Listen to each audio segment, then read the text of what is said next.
The broadcast is now starting. All attendees are in listen-only mode. Good afternoon and welcome to today's HR Observer webinar on creating an employee value proposition. Our presenter is Leslie Harvey and I'll be handing you over to her in just a few moments, just after I run you through a few housekeeping tips. That is our agenda for the day. It's very, very simple. And what I really need to take you through is just these few points. The slides, as well as the recording, will be available on our SlideShare page and our YouTube channel, respectively. Please, when we finish the webinar, take time to do our survey so that we get your feedback and we can improve or make changes as necessary. As Leslie's speaking, if you've got any questions that come to your mind, you can type them out in the question box, which you'll see at the bottom of your control panel. Leslie will allocate time at the end of the webinar to answer your questions. And all that's left for me then is to hand you over to her. Thank you very much for being here.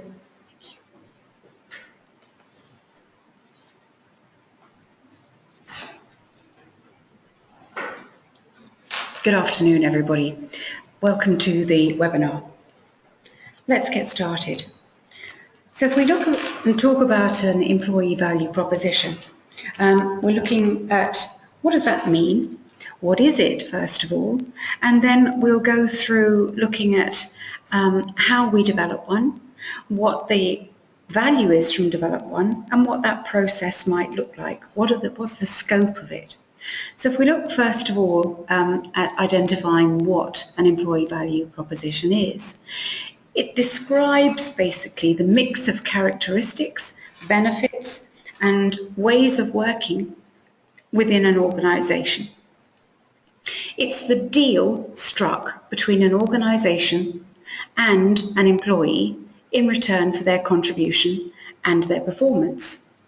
So it's the thing that's implicit, even if it isn't actively described within a contract.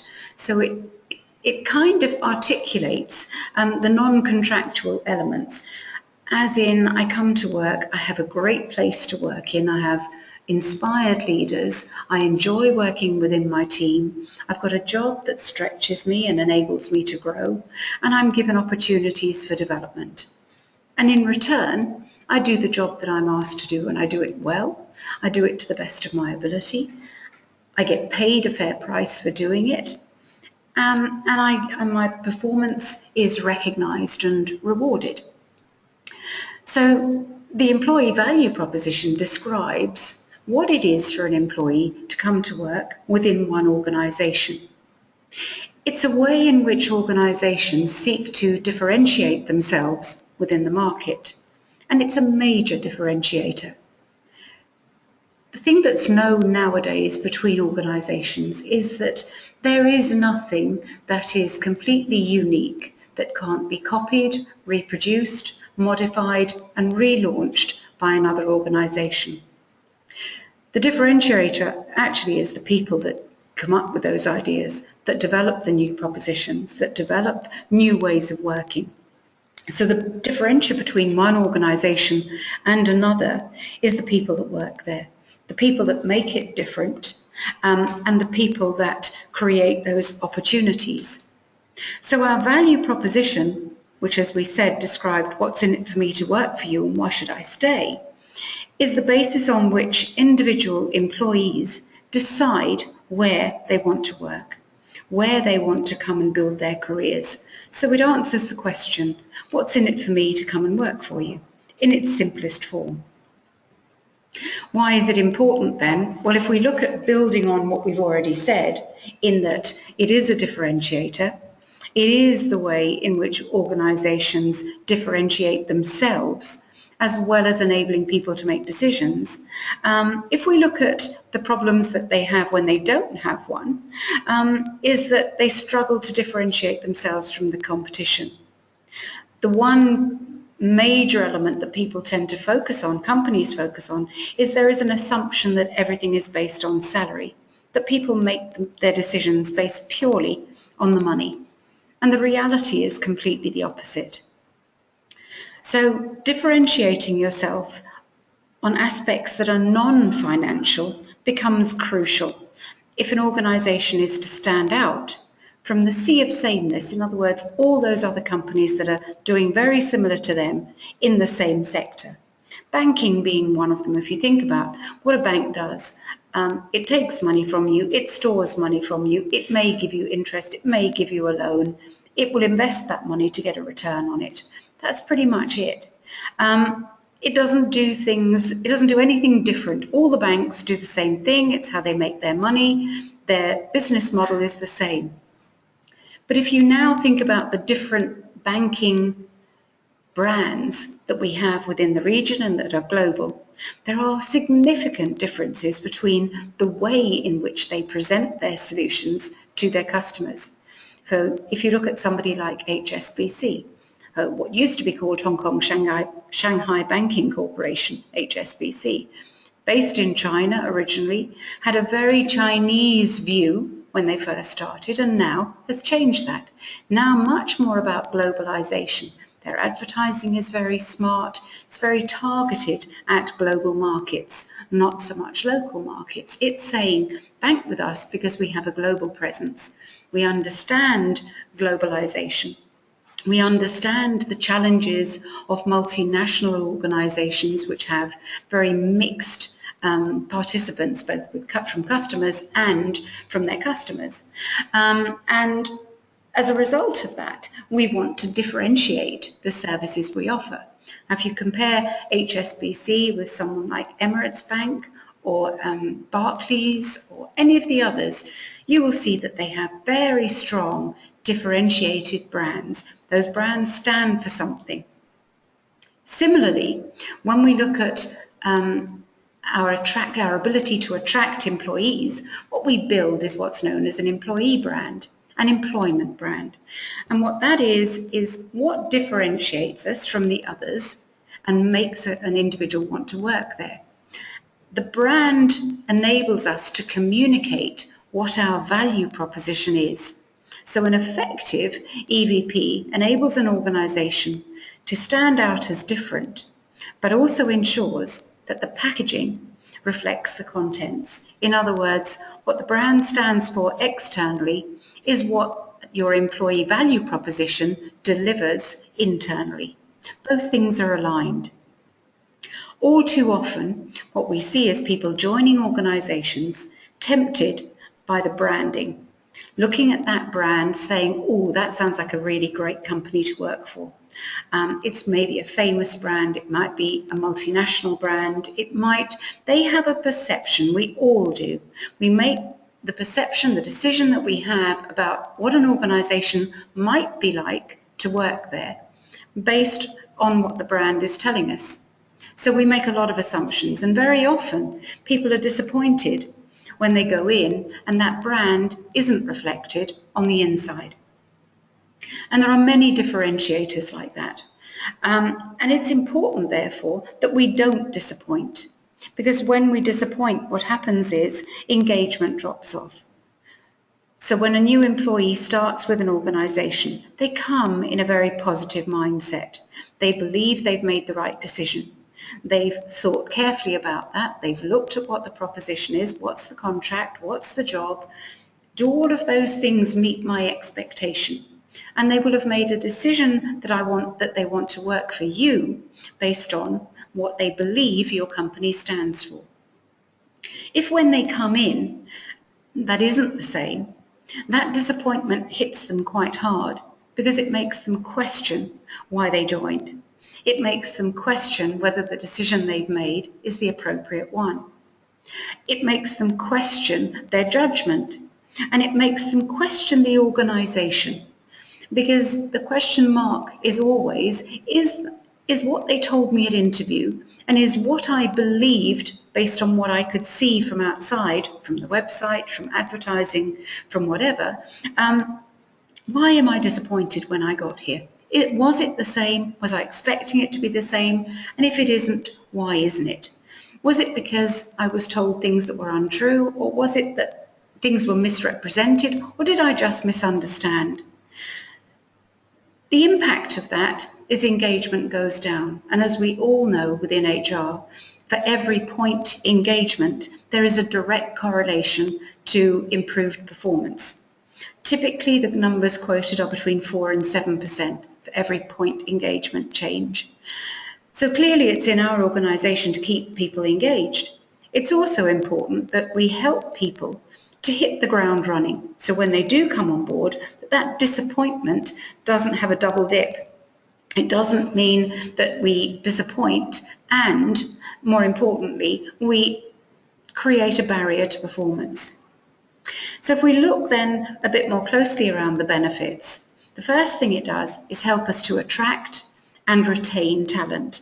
Attract by telling people what the offering is, and retaining by delivering that promise. So what does the brand promise to its customers? What does it promise to potential employees? And do we deliver that through effective HR initiatives, through building a culture that works, through building processes that support that culture and deliver value?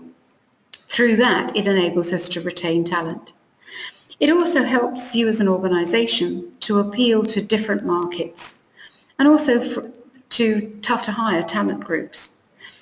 Those ones are the ones that probably a lot of us would like to be able to access, and we find it a struggle. So the high performers that are actually very happy where they are, we need to make a very appealing proposition to them to get them to move. So we need to look at what would attract those, what would make us that attractive proposition. So having a great value proposition also means you stand out for reasons other than cash. It's a given that we can't all compete on cash. We know that. And within HR, we also understand that if an individual is swayed just by a cash decision, then someone else can always come along and improve that. So if that's the only decision point is money, then you already know that you've got an employee, a fresh employee, that's at risk. Because if they've moved to you for money, the chances are they'll move to someone else for money. So that value proposition needs to have a lot more in it than cash. The other benefit that developing a value proposition has, that it enables you to re-engage with your current workforce and through that drive up performance. So what it says, if we start to tell people why the decision they made to join us was a great one, and we do what the brand says we're going to do, it re-engages, reinvigorates your current workforce. It kind of says to them, it instills that sense of pride. It reinforces the decision that they made to join you and makes them feel good about that decision. It reinforces their judgment. It also enables us to attract unsolicited applications from hidden talent pools. So having a value proposition that is closely aligned to the brand means that where someone might be thinking about moving or sees an advertisement and they think, oh, now actually, that's a company I'd like to work for, they're the ones that may apply, whereas normally they wouldn't. So it allows us to tempt applications from people that we may not normally have access to. It also enables us to prioritise our HR agenda. It says, where are we missing? What have we got within our value proposition that works? And where are the gaps? So it helps us to create a very strong people brand within our organisation, within the market. There's lots of examples that we can look at for that. So we look at Google. They're probably the biggest and the smartest at doing this. They put videos out there of what it's like to work at Google. They do televised interviews. They constantly post YouTube things. They use social media to reinforce all the time why Google is such a great place to work. And those videos are very targeted. They're targeted specifically at the groups of people that they want to attract. So it won't be attractive to everybody. So Google sees itself as a very fast-moving, intelligent brand that's innovative, that constantly pushes the boundaries, that does things differently, that enables people to work flexibly. You can work at the times that suit you, in a location that suits you. It enables you to work 24/7 at the times that work for you. Now, that may not be right for everybody, and it may not be right for every organisation. The key is to understand what does work for you and what works for your target market. So that people brand is quite critical. The understanding of who is it we want to attract in and what is it they might be looking for. So the benefits are quite huge, because the other thing it does is help people deselect. So if you know that a Google environment probably is going to be noisy, it's going to be fast moving, it's going to be a lot of things that don't work for you, and there are many people that it doesn't work for, then you know that that's not the place to apply for. And we know that through what Google tell us about the experience is, through their brand communications, through their website, through social media channels, through their tweets, through whatever else, their Facebook pages. They do it in a number of ways. So if we look at, for example, the profile of an individual that might want to work somewhere like Google, they're very technology minded. They love to work with other people that are technology minded. They get very deep into the detail. They get immersed in what they do. They need to spend a lot of time being incredibly focused, but they play. They play a lot with software, they play a lot with creating solutions, they play a lot with innovating. They make hundreds of mistakes in order to get things right. They're probably quite, a lot of them will be on the introvert scale, and many of them will be halfway. The important thing is to recognize that we need all types of people within our organizations, and Google does that very well. So it says, if you like to work with other computer geeks, as they call them, then this is the place for you. If you want to be able to work at any point over the 7 days, 24 hours in those days, this is the place for you. If you want to stretch yourself and be stretched, this is the place for you. But if you like structure and organisation and the same things happening on a regular basis in a processed way, it probably isn't. So it helps people to understand that proposition. So if we look now at what makes a great EVP, a couple of things. The first one, it clearly articulates what you have to offer. It differentiates you from the competition, as we've said. It's built about attributes that genuinely target the talent that you're looking to attract. So it's not good for everyone, it's good for the group of people that you want to attract. It's at the core of all the other organisational processes, and if operationalised well, is the driver of engagement, both before people join and from your current workforce, and especially new hires. So it enables engagement very, very quickly. The important thing is understanding that it's not just a string of words that has no link to anything else. So those organisational processes start within HR, but they then go across all of the other aspects of the organisation. It is aligned with the organisational culture. So if I give you another example, a value proposition might be that in your organisation, everybody is empowered to make decisions at the point where that decision is critical. So at the first touch point of the decision.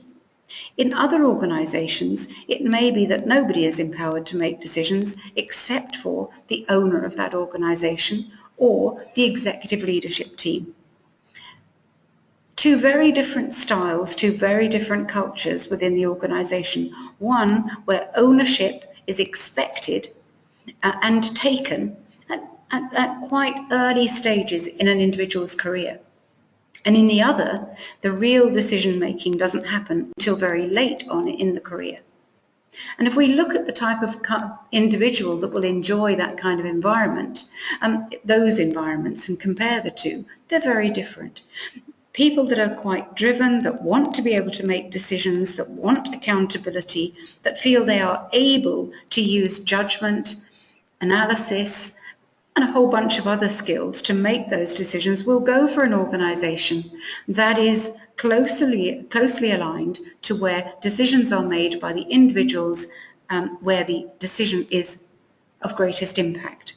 And others will go for organisations where decisions are made by others with more experience, with more seniority, where the decision isn't as critical to be made quickly. So you'll see that organisations are quite different. So governmental organisations typically take longer to make decisions. Why? Because the impact of those decisions are greater. They impact communities, they impact countries, they impact the social infrastructure.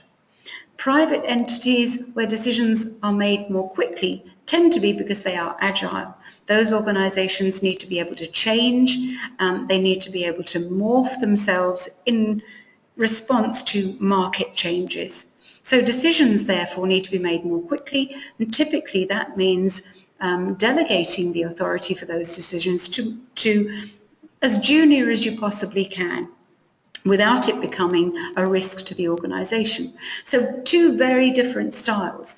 Now, if you were pitching that to someone, those kind of things, you may not explain that in great detail, but it is part of your value proposition. One person might find that empowering to do, another person might find it quite scary if that was expected of them, because they're not ready yet, or it's not the kind of job or the company that they're looking for. So it helps people to make decisions about where they work. So a value proposition answers these three questions when we're developing it. Are we offering a differentiated promise which will attract targeted candidates and motivate current employees, which is closely aligned to our corporate brand? Or are we over-reliant on salaries and missing, therefore, the other part of the picture, which is the more compelling part of attraction and retention benefits? What else do we have in our bag that would be appealing to an individual? Are we investing efficiently using an integrated media approach which targets the candidates at the right time with the right message? And more importantly, are our employees experiencing the promises they were given when they joined? So our value proposition enables us to answer a lot of those questions.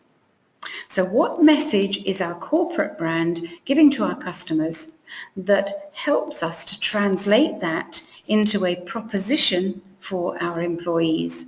And those things are really, really important. And it's important for HR professionals to be able to articulate that, to describe to an individual what it means to come and work for them. Do we pay great salaries? And is that the only thing that somebody would come and work to us for? Or do we have a bucket of things that we can offer? And that bucket may be different in terms of priority to different sections of the market. So if we segment our employee population, and we look at young nationals between the ages of 22 and 28, let's say, their needs tend to be very different to someone that is already in a senior management position, is perhaps 45 plus or 50 plus. So that proposition needs to span all of those generations. But it will be different for different groups. But it doesn't mean that we can't address it. So if we look at what that proposition might contain, there are bunches of things that it could contain, as you can already imagine, and we'll look at what that means in a minute. So if we first look at corporate branding versus employment value propositions, corporate brand positioning sets the agenda for the promises made to a specific target audience: our customer, our employees, our shareholders, and the wider business community. The value proposition now defines the employee experience of that corporate brand and links to and builds off the key corporate brand elements. So those would include the corporate values, the corporate beliefs, the corporate culture, the way in which we operate, and through that engages all of the employees in its delivery. In other words, it's where we say that the employees live the brand values and strongly adhere to and are aligned with the culture that we're trying to create. So it needs to contain a variety of elements. It should comprise of similar elements to our brand, so namely a clear strategic positioning. How do we define who it is our target candidates are? What's the market in which we want to find those candidates? And what's our competitive set of advantages, and who do we compete with in that market for talent? It needs to have an underpinning insight based on a deep understanding of those target candidates. It needs to understand what motivates those employees and what those employees need to satisfy them and to enable them to be engaged with our organisation. It needs to have a compelling and differentiating promise supported by facts. So typically what we would see here is there are many organisations where when we interview, we tell them that it's such a great place to work, and we tell them all sorts of things about how exciting it is to work. And when they come to work, they find out that only half of that is true. The other half is a wish list. It's how we would like it to be, how we aspire to be. And sometimes we need to explain exactly that as an employee, as a company, we want to be different. We know we have to grow. We know we need to change. We know that the way that we do things isn't perfect. So here's the proposition. When you come and join us, you are part of those decision making. So a value proposition is integrated. It's an integrated expression across all external and internal touch points. So it says our corporate brand in all of its communication reinforces what the organisation stands for, and our HR proposition is aligned to that. So it provides a succinct and clear distillation of what sets us apart as an employer, brought to life in a way which your target candidates or employees will find irresistible, which they understand, which touches both their hearts and mind, which inspires them to make that application. So we think of great brands and how they do that well. You think about Virgin, if you think about Google, if you think about Procter & Gamble, if you think about Accenture, all of those companies have great brand propositions. And I would suggest that you go onto their websites, have a look at their careers page and see what it's telling you about what they offer. What's in it for you to go and work there? A lot of them have short videos, a lot of them have voices of current employees, they have snapshots, a moment in time. Tell us what you think about working for us. Some of them will have a message from the CEO that's either as a video, or maybe it's a recording, or maybe it's a posting. Many of them are very clear about their selection processes, about how they make decisions. They talk about career development. They talk about opportunity for growth. They talk about the culture. They talk about how we deliver the culture, how we developed it, where we've come from. They tell the history of the organisation. So making it very clear what you're joining. A lot of them are quite aspirational, but what all of the ones are that I've given you examples of is that they are truthful. They tell it as it is. What you see on the screen when you look is what you will experience when you walk through the door. So if you look at Accenture, for example, they tell you working as a consultant is tough. You are expected to work. You may be expected to work long hours. You will work on projects. You will do exciting things that will stretch you, things that you haven't done before. You look at Google, we've already talked about them. We know what their proposition is. Procter & Gamble, known for innovation within specific markets. So great proposition to both their customers and to employees. If you look at Procter & Gamble as a holding group, they have a number of brands underneath them. And what they do is they operate the brands differently, but Procter & Gamble as a bigger group have a standard employment proposition that says we look at different ways of doing things, constantly seeking to innovate in the markets in which we operate and in the brands which take that proposition forward. Look at Virgin, and their proposition is very different. Virgin looks at what others do and they look to how they could do it better. So it's not a cut and paste. Virgin is about, I was going to say revolutionizing, but it probably isn't revolutionizing. It's just reinventing what someone else has already created. So if you think about, let's think about an example of Virgin. Virgin Airlines, they've not done anything new. There are plenty of other airlines. They still take us from A to B in return for payment of a fare. Where they differentiate themselves is in the Virgin experience. Similarly, Emirates are known for having a very different experience on the plane. Part of their value proposition is more legroom, is TV on demand, being able to have screens in the backs of chairs. They were one of the first to do that. They were one of the first to bring back multilingual staff. The market probably 15, 20 years ago had moved away from having cabin crew that were multilingual. They tended to speak the language of the organisation, not necessarily the language of their customers. Now, if you go back 50 years, all cabin crew spoke at least 2, maybe 3 languages. But we'd moved away from that. So Emirates set about differentiating themselves through giving people a great customer experience by speaking their language, by hearing what they'd got to say, and providing those extra touches that differentiated. But they still fly a plane from A to B. They still do it at a price and you get a ticket in return.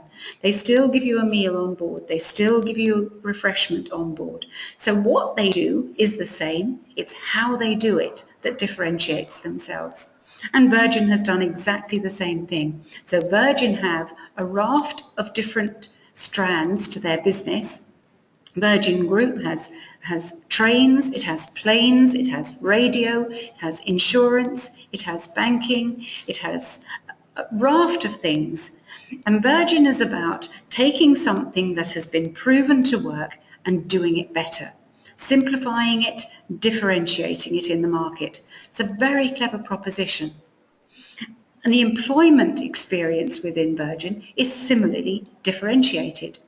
So again, I'd urge you, take a look at their websites and try to identify yourselves how they differentiate themselves. Work out what the value proposition is.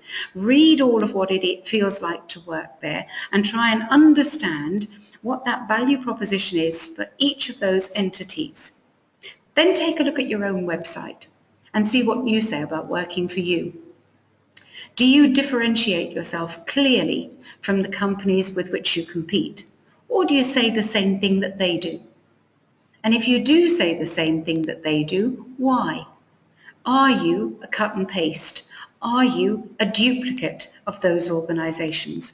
Or are you different? And if you are different, how are you different? And if you are different, why aren't you telling people that on your website?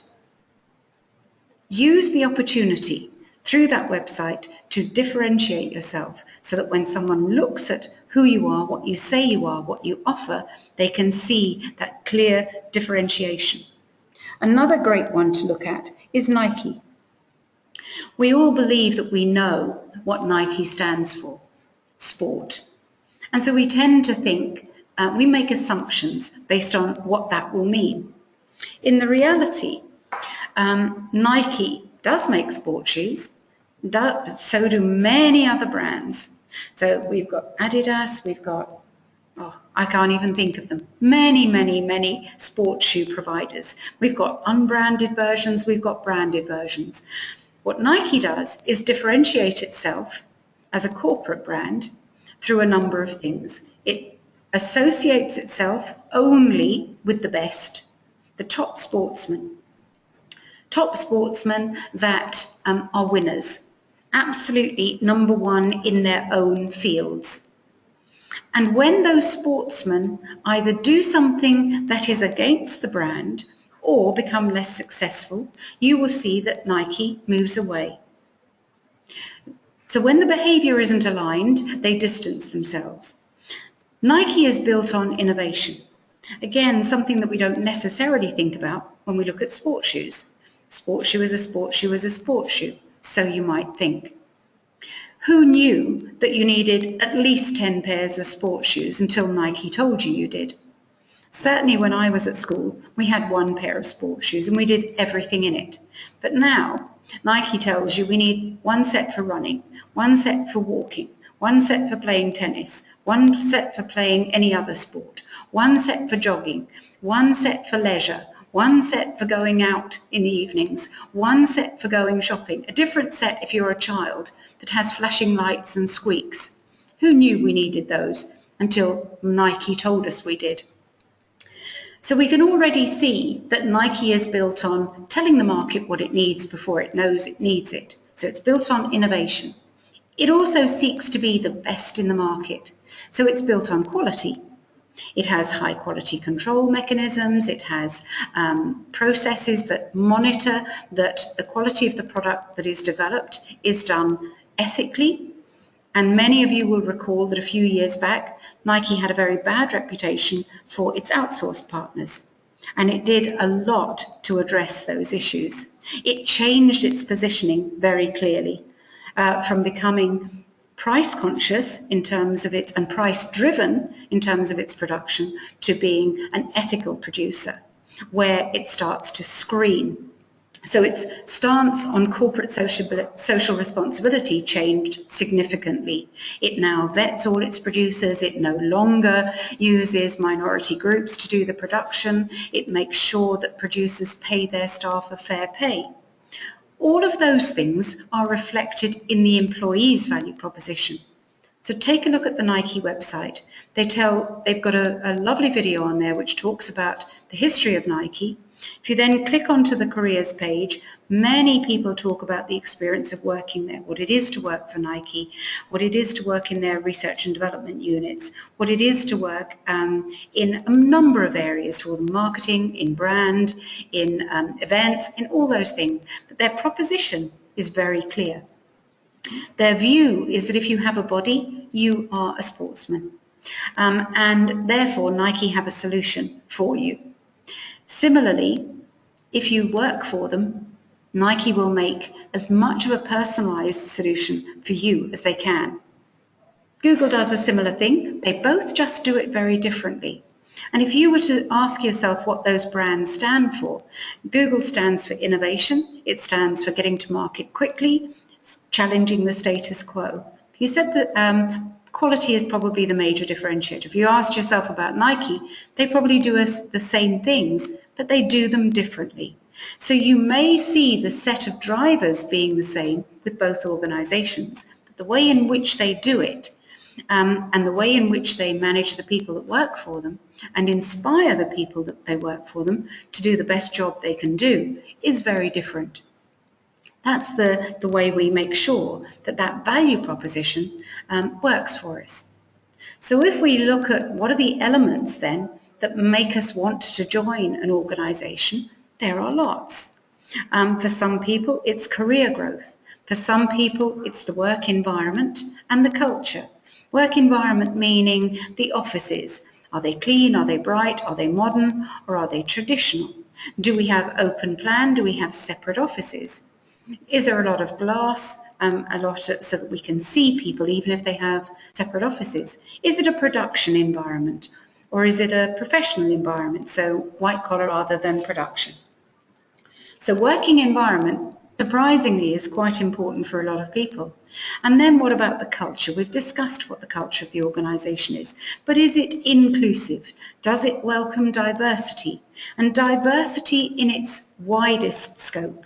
So diversity of thinking, diversity of age, diversity of nationality, diversity of styles, diversity in gender, diversity across the piece. And does it recognise and value what that diversity enables it to do? So innovation tends to come from that kind of diversity. Is the culture very much about making decisions at the top, or is the culture very much about enabling people? What are the products and services that we offer, and are we quality driven? What are the values and ethics of the organisation? More and more people now, as individuals, make choices about working for organisations based on their ethical principles. Do they have high corporate social responsibility? Are they sustainable? What do they do about the environment, and what do they do in terms of contribution to the social elements of the countries in which they operate? That's become a major differentiator now for a lot of organisations, whether it's to join them as an employee or to buy from them as a customer. We then look at financial stability. A lot of people now, since the difference in the markets, want financial stability. Many people at different stages in their lives will change these priorities depending on what their own needs are at that time. So some people look at the value of the benefits. Some people want training and development. For others, work-life balance is what's important. So the ability to work at a time that suits me, to not be expected to be in the office at 8, 9, 10 o'clock at night, to be able to leave at a reasonable time, to not have to take a lot of work home with us. For some people, it's the business mission. What's it there to achieve? Is it exciting? Is it, where's the impact of it? Where would I see it? Is it a prestigious organisation? So the business reputation, is it seen as prestigious? Is it seen as aspirational? For some, it's compensation. For some, it's job security, location, or the employee's roles. For some, it's the scope of work. And for others, it's recognition, rewards, and performance management. And you'll see in this graph that employers very often perceive things differently in terms of their importance than an employee. So the way we need to be looking at this if we are developing an employment value proposition is we need to be asking our employees what's important, not to assume that we as employers know what's important to them. So we ask them, and we start to understand from our current employees why they joined us, what they like about working for us, what they don't like, and how we can structure a proposition that actually meets the majority of our population as often as we can. Can we enable people to change that proposition? So, for example, many organisations now globally have flexible benefits. They have a bucket of things that you can choose from. So there are some that are fixed and there are others that are flexed. So, for example, flexible working practices. Do I have to work from an office, or could I, 2 days a week, work from home? Do I need to be at a desk, or could I work from different locations within the office? So flexible working and flexible work environments are becoming much more popular. They are a differentiator in the market. A lot of people will choose an organisation that can provide that flexibility in the environment as well. So the way we look at creating one then is around identifying first what we need. So we collect that data, we analyse the data, we develop that proposition, we revise it, and then we launch it, and then we review it.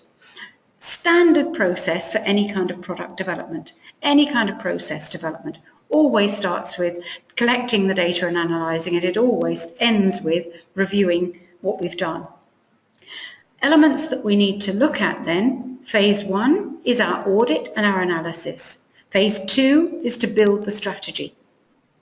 What is it that we want to propose? Phase 3, we do our testing and we do our approvals.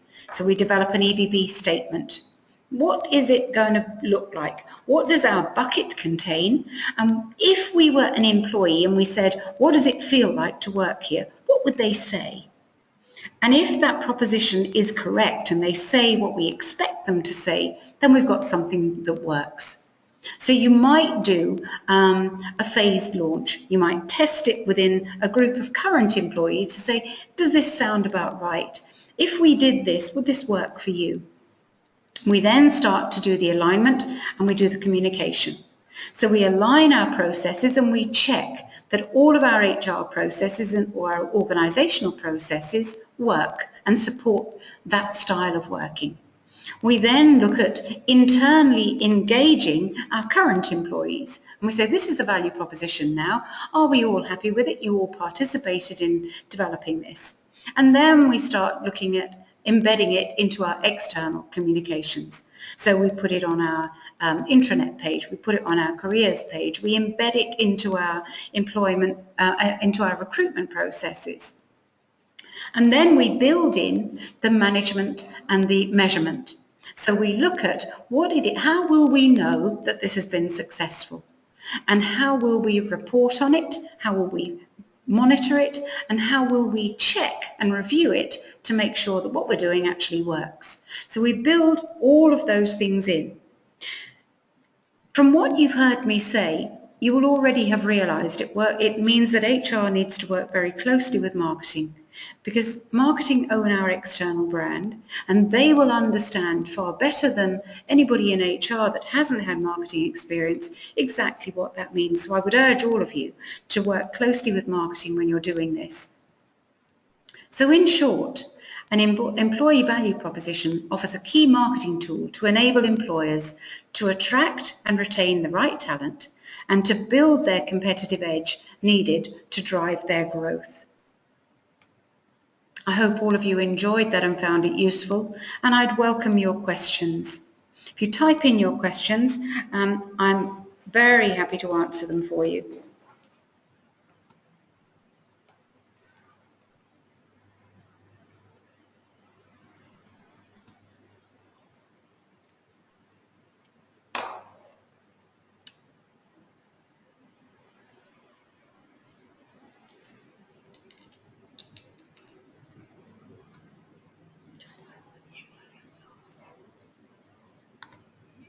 How do I do counting? They will type and you can see it. You're just going to keep talking. So I can't put any in. Anybody got any questions for me?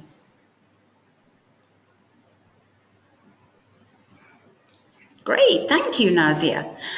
So Nazia's question, would I recommend surveying existing employees before building it?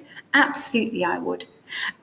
The best people to tell you how well you're doing are your current employees. So I would definitely ask them. I would definitely ask them why they joined, what they think your value proposition is. Why did they choose you?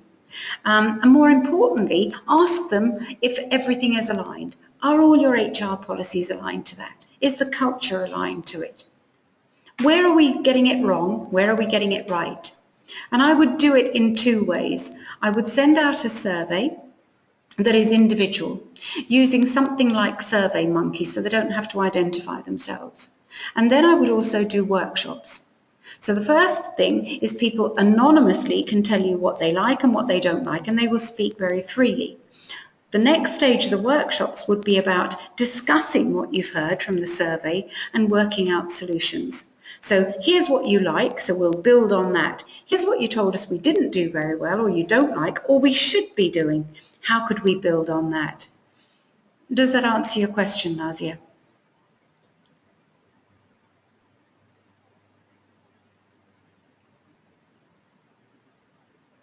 Great, you're very welcome.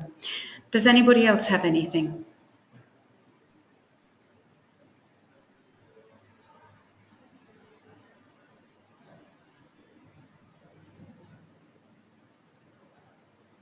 One of the things that I'm often asked about is how long does this take? And that's quite interesting. I'd say that if you have a very well-developed corporate brand and you have a marketing team that manage that brand, it can be quicker. If you have values that are already shared and explained, if you understand the culture and you can describe it, you've got a shortcut. If those things aren't yet developed in your organisation, it will take you slightly longer. It doesn't mean months longer, it probably means a week or so longer, just to get through that process, because articulating the culture, you need to involve your senior leadership team, and inevitably they're less accessible from a time perspective. So that might slow it down. But typically, if you've got some of those things already, you can start to build on them. First step, always look what you have when you do your audit. Second thing, test it for yourself. Understand what you think your value proposition is. Test it through your website. Test it through talking to a couple of people informally that you already know. And then do the full-blown thing.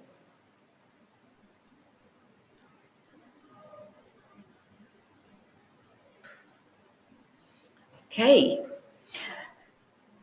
If nobody else has got any questions, we'll wrap up for today. If you believe any of your colleagues would find this recording useful, tell them to visit the Facebook page, tell them to look at our slide share page so that they can download it and hear the discussion for themselves. If there's questions that you want to ask that you've thought about later, Abdullah, yes, you can receive it as a link. I was just saying, go to the SlideShare page. After the presentation is finished, you will receive a link in an email. You click on that link and it will take you to a recording of the presentation, and it will take you to the SlideShare page where you can see the slides. So you can catch up quite quickly. Thank you all very much for listening. Look forward to working with you again at some point.